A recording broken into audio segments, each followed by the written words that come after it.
Hello, my name is Cassandra Philogene, and this is an educational video presentation on the concept of weathering and the health impact it has on Black Americans within the United States. In this video, we will look at the root cause of why Black Americans are more likely to experience negative health outcomes. Weathering is a concept developed by Arlene Geronimus, which discusses how social adversity can wear down the body, which can cause premature aging.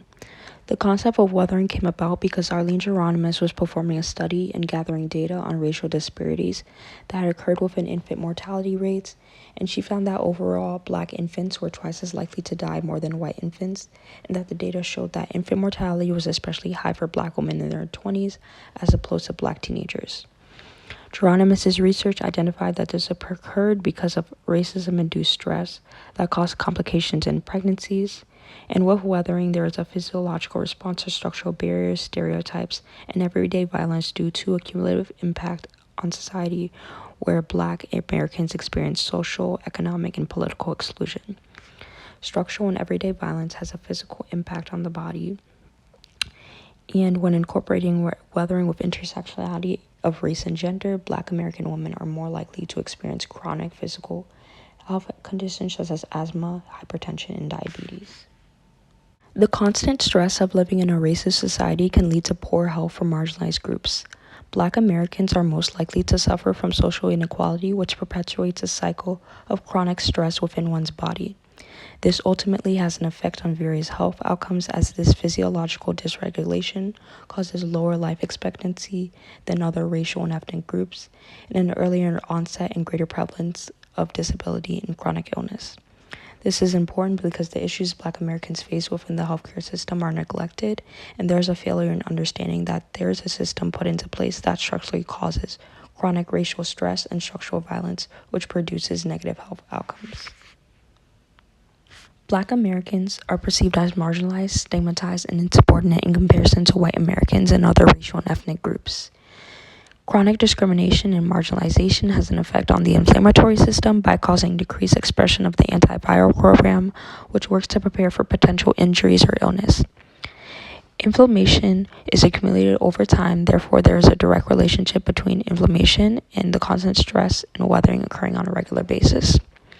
Inflammation is a risk factor for several chronic diseases such as cardiovascular disease, diabetes, stroke, dementia, and cancer. When one's body has exposure to stressors, it triggers the fight or flight system, which causes an increase in heart rate, blood pressure, and breathing, and also causes the blood pressure to be flooded with glucose and fatty acids.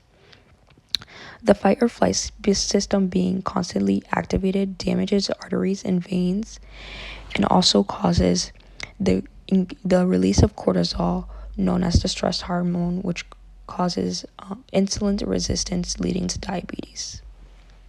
Weathering is an especially complex concept because it attacks Black Americans at all levels of social classes and identities by perpetuating a system of inequality, regardless of having privilege in factors such as one's socioeconomic, education, or employment status.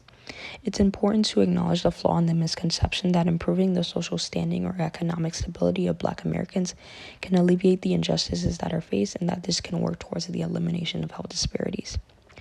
This perspective ignores the structural violence that works to keep Black Americans disadvantaged in all levels of society. For example, there's often food deserts or lack of sidewalks and gyms in primarily Black neighborhoods, and even if one is economically advantaged, they will still face adversity and race-related strains, as being economically advantaged does not eliminate the racial challenges one faces on an everyday basis. Even though the reversal of years of structural and systematic racism that has been put in place by this country seems impossible to remedy, it's important to still continue to work towards a society that is equitable for all and emphasizes the importance of fairness and justice. Recommendations that should be implemented to combat race-related stressors that terrorize the lives of Black Americans are to implement social policies and programs that target institutional racism and promote economic equity. Additionally, further research needs to be done to understand how chronic stress impacts Black Americans so that we can work to target and fixing this issue in our healthcare system. And here are my references.